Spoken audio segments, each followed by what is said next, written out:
దేవుడు నిన్ను ప్రేమిస్తున్నాడు అని చెప్పడానికి ఆయన కలువరి శిలువలో తన ప్రాణాన్ని అర్పించి, నేను అందరూ ప్రేమించినట్లు ప్రేమించట్లేను, నేను ఎంతగా ప్రేమిస్తున్నానంటే నా శరీరములో ఉన్న ఆఖరి రక్తపు బొట్టు వరకు కూడా కార్చి క్రయధనముగా అర్పించి నిన్నెంత ప్రేమిస్తున్నానంటే నా ప్రాణమిచ్చే అంతగా నిన్ను ప్రేమిస్తున్నానని దేవుడు చెప్తున్నాడు. హల్లెలూయా.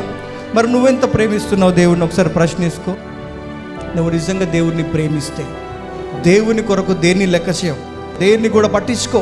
నా దేవుని కంటే ముఖ్యమైనది నాకేది కాదనుకుంటావు.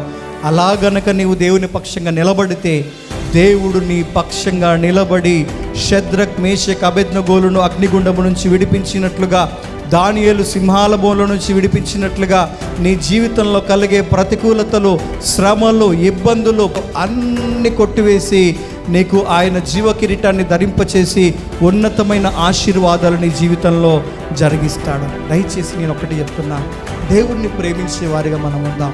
ఏదో టైంపాస్ క్రిస్టియన్స్గా ఇంతకాలం మనం ఒకవేళ ఎట్లున్నామో నాకు తెలియదు, చాలా వాక్యాలు వింటున్నారు.